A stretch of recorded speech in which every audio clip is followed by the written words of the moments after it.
Bonjour à tous, aujourd'hui nous allons montrer que toute matrice s'écrit comme la somme d'une matrice symétrique et d'une matrice antisymétrique. Il s'agit d'un exercice très classique de début de sup, permettant d'introduire l'analyse synthèse. Vous pouvez garder en tête que cette méthode est complètement analogue à celle pour montrer que toute fonction s'écrit comme la somme d'une fonction paire et d'une fonction impaire. Pour commencer, expliquons brièvement ce qu'est le raisonnement par analyse synthèse. Il s'agit d'un raisonnement logique en deux étapes, l'analyse et la synthèse. Très utile lorsqu'il faut rechercher des objets vérifiant certaines propriétés, mais pour lesquelles nous n'avons pas d'expression précise. La première étape, l'analyse, consiste à supposer que l'objet qu'on cherche existe.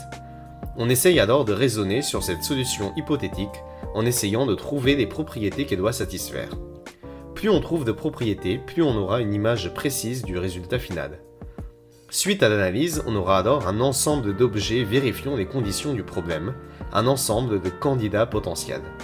La deuxième étape du raisonnement, la synthèse, va consister à vérifier si ces candidats potentiels sont réellement les solutions du problème initial. Ici par exemple, on veut montrer que pour une matrice donnée qu'on nommera M par la suite, il existe toujours une matrice symétrique et une matrice antisymétrique, telles que leurs sommes reconstruisent la matrice de départ. Mais nous n'avons aucune expression nous donnant explicitement les matrices de cette décomposition. Cherchons donc à utiliser l'analyse synthèse pour venir à bout de ce problème. Pour commencer, l'analyse. On va supposer qu'on connaît les solutions du problème, c'est-à-dire qu'on connaît deux matrices, S une matrice symétrique et A une matrice antisymétrique, telle que M est égal à S plus A. Voyons les conditions que doivent vérifier ces matrices.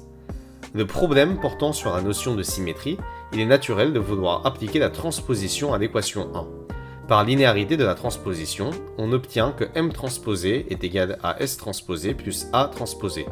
Or, comme S est symétrique, S transposé est égal à S, et comme A est antisymétrique, A transposé est égal à moins A. On obtient alors une deuxième équation, M transposé est égal à S moins A. En calculant la somme entre l'équation 1 et l'équation 2, on obtient que M plus M transposé est égal à 2S, soit que S est égal à M plus M transposé sur 2.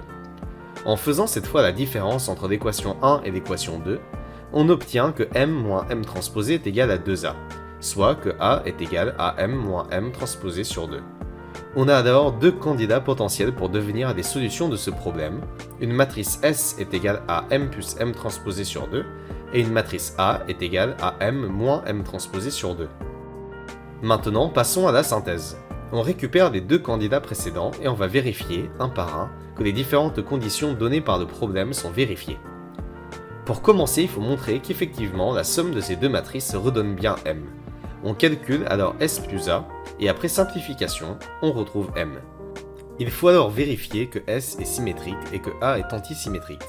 Pour cela, calculons la transposée de S, qui vaut M transposé plus M sur 2. Or, on peut intervertir les deux matrices au numérateur, et on retrouve bien S. Donc S transposé est égal à S, S est bien symétrique. Pour finir, faisons de même pour A. A transposé vaut M transposé moins M sur 2.